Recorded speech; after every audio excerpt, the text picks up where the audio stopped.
All right. Today we have top 10 British bands who never cracked America. There's a high likelihood that I don't know a single band in this.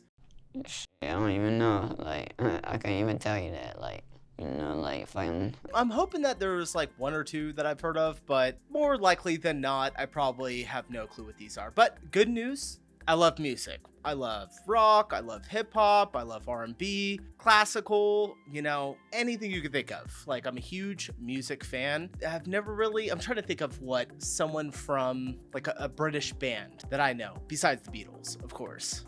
I don't know. You serious? But I'm about to find out. So get yourself a drink, whether it's a beer or a glass of wine, or maybe just a nice cup of tea. Hold on to your ass and let's dive in.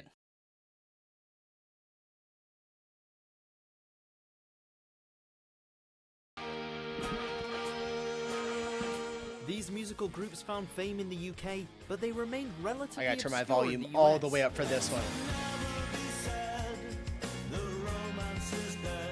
Welcome to Watch Mojo UK, and today we're counting I know down that our one. picks for the top 10 British bands who never cracked America.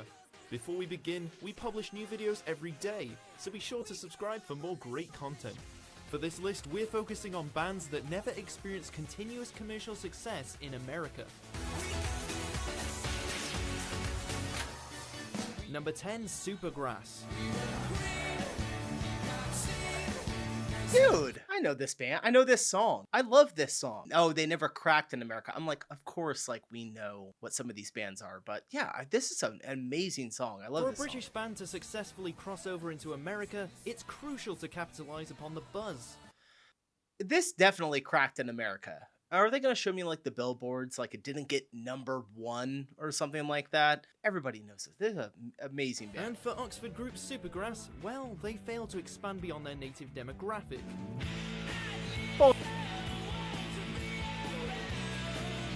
Haven't heard this one. With their 1995 debut album I Should Coco, Supergrass briefly reached the #1 in the UK charts, and actually released 2 more albums by the end of the 90s. By that time though, music trends had changed significantly in the US, and well, Supergrass began to drift away, barely cracking the US top 200 with 2002's Life on Other Planets. Sadly, it all ended with an internal Twitter beef. Number 9, dang. Madness. During the late 70s and early 80s, this band... No, I never heard this one. It's old. It's old though. I mean, anything from like the 70s or 80s that I know, yeah, it's like Styx, Queen, Metallica. Yeah, I don't know too much. I've never heard of them, but During the late 70s and early 80s, this band love was the far vibe, more than dude. just a Guy on the one-hit wonder violin. in the UK. In fact, Madness would even influence the American band that would ultimately become No Doubt. Our house in the middle of our street. Our house. And like come on now. Everybody knows that chorus. What? This is blowing my mind. Okay, immediately I didn't catch it. But yes, our house in the middle of the street. Okay, I'm not going to sing for you guys. Sorry. Gwen Stefani's versatile group, Madness didn't align themselves with a specific They inspired Gwen Stefani? I mean, I guess like the vibe that they have going on, the way that they're dressed, but don't really sound anything like Gwen Stefani. But also, who listens to Gwen Stefani? genre, as they blended together a variety of musical styles. With that being said, Madness was, in fact, linked to skinheads in their early days, which perhaps negatively affected larger-scale opportunities. Regardless, the UK band experienced great success during their initial 10-year run, but never once did one of their acclaimed albums crack the US Top 100 charts. They were associated with skinheads, and they have a black eye in their music video. Okay. I feel like I should know who that is. Take that.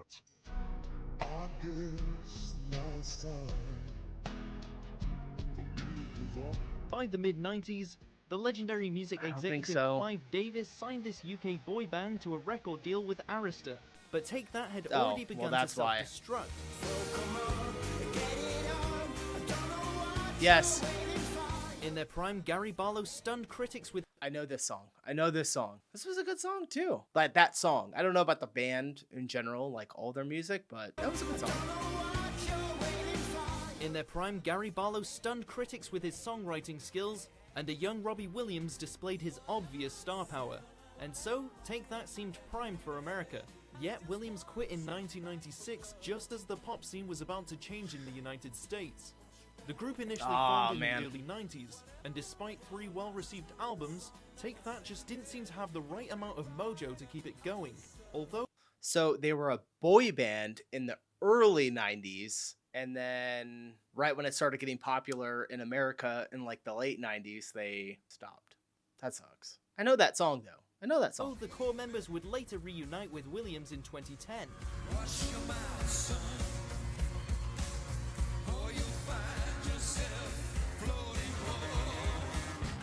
Number 7, Kasabian.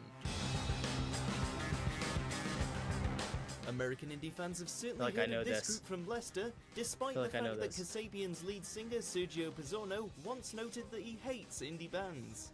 So that's one thing to consider when thinking about Kasabian's failed American crossover.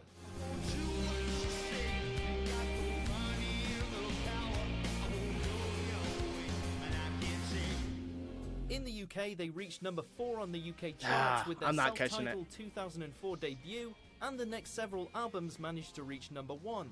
By 2013, however, guitarist Jay Mellor actually left to play with Liam Gallagher, formerly of Oasis, while Tom Meehan cited unfinished business in America around the same time. However, the 2014 album 4813 failed to chart in the US, and maybe Kasabian just wasn't ready for a committed American crossover.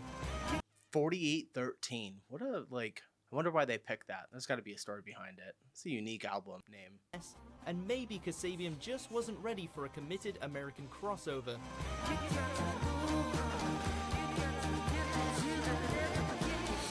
They sound good. Number 6, Happy Mondays.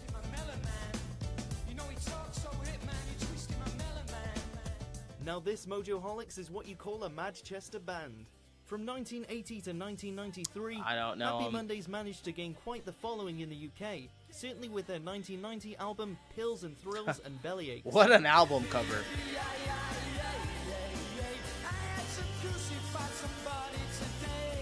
But considering that a Is that like a ripoff of another song? What is that?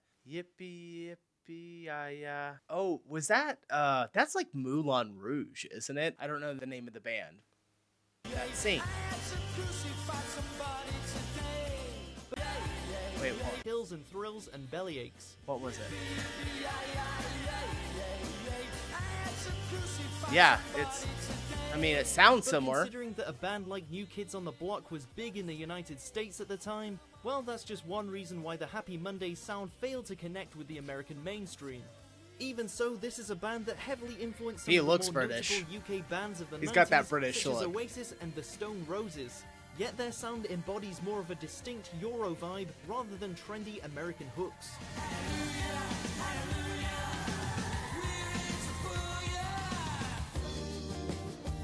Okay. Number 5, Stereophonics. Cool name. Sounds like Nirvana, doesn't it? Sorry. Phone's ringing. Seems like every time I turn the camera on, my phone starts ringing. Sounds a lot like it.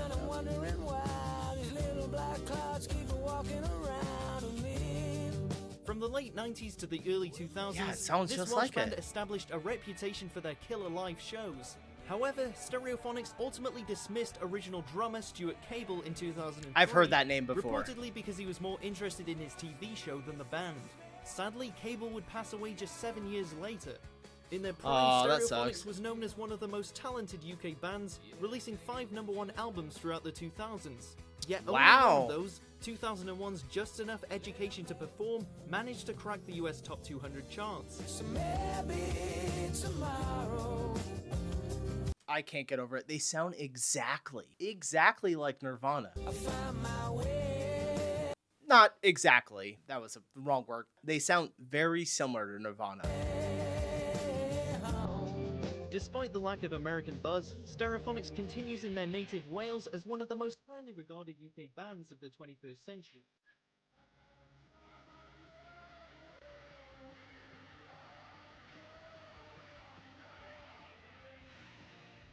Number 4, Manic Street Preachers. What a name. Like many overly ambitious rock bands, this Wales group infamously hyped up their 1992 debut album, Generation Terrorists, and, well, failed to crack the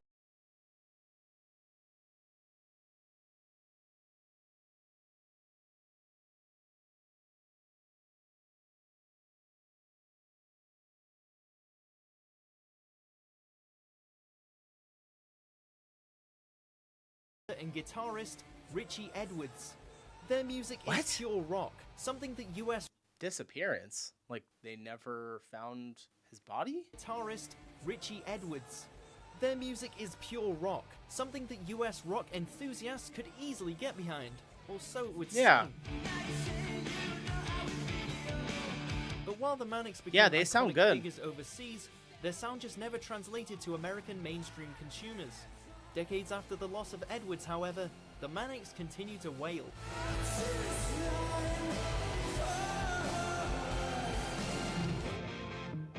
Number 3, Pulp.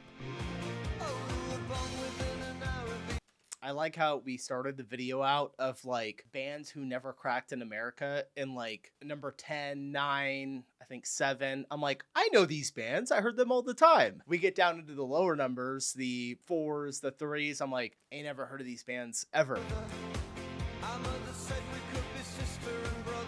By the time of this band's success during the mid-90s Britpop era, they had already been together well over 15 years.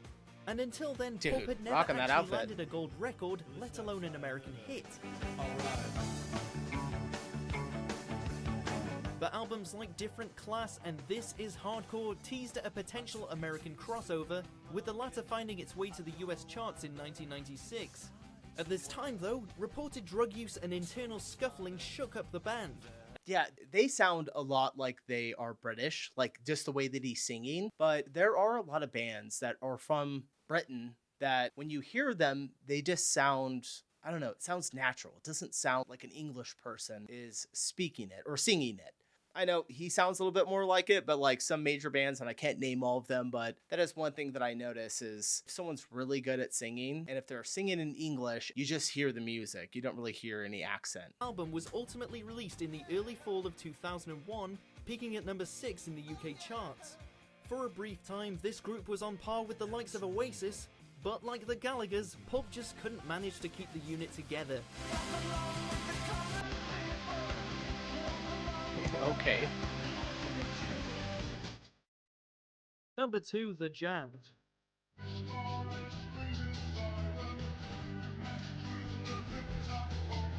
Fronted by the multi-talented Paul Weller, a man known for his distinct British compositions, this band came, saw and conquered during their decade-long existence. Well, at least Dang, in they the were around for a UK. decade. Yeah, never heard of them. Aesthetically, Never heard the the song. Jam preceded punk, and they called it quits just as the new wave took off in the early 80s. In between, they released 6 acclaimed studio albums, with the last 5 climbing the UK charts.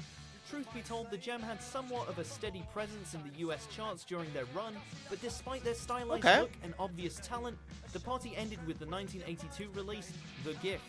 And just like that, the Jam was gone before Americans could catch on. Before we unveil Sounds our top good. pick, here Sounds are a good. few honorable mentions.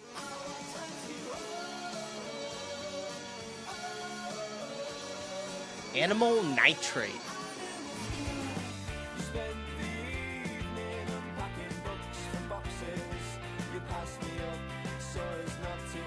Kind of sounds like the script.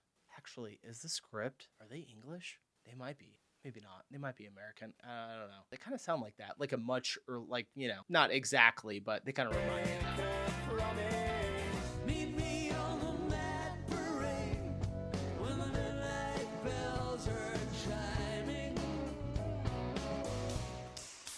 I like that. Number 1, The That Stone sounded Roses. nice. The Stone Roses.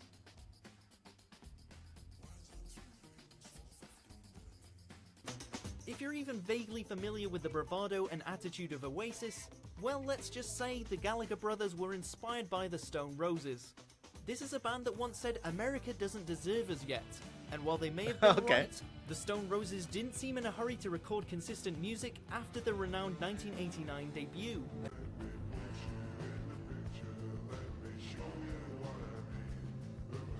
Sounds familiar. In fact, it took a full 5 years for the Sounds Manchester really group to familiar. drop a second album, and the band folded for good less of 2 years later. Since then, there has always been talks of a reunion, but it just never seems to happen. And so the Stone Roses I wonder will why forever not. remain an acclaimed British rock band that failed to live up to the crossover potential. I feel like maybe just like some of these like bands, they grow and like some people just can't handle it, I guess. All right, guys, that was a lot of fun. I really enjoyed that. I feel like I maybe knew three or four of those bands I had heard of before. Once they got down to those top numbers, yeah, it was definitely things that I had no recollection of ever hearing them. So appreciate you checking in, and I'll see you in the next one. Oh, hit that like button on your way out and subscribe. Happy to have you here. Bye.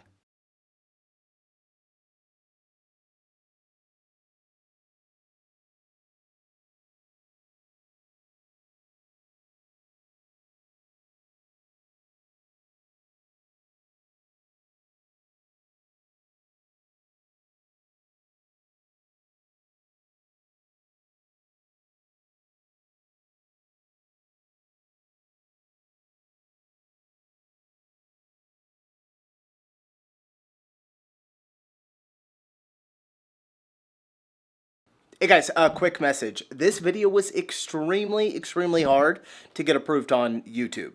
Not just for monetization, but for actually just being able to be viewed by you guys. Especially in the UK. These are UK bands, and they were blocking the video in your entire country. So you may hear a little bit of music is adjusted, and there might be a image on the screen just to make sure that I could get this approved. So hope you guys enjoy the video, and I'll see you later. Bye.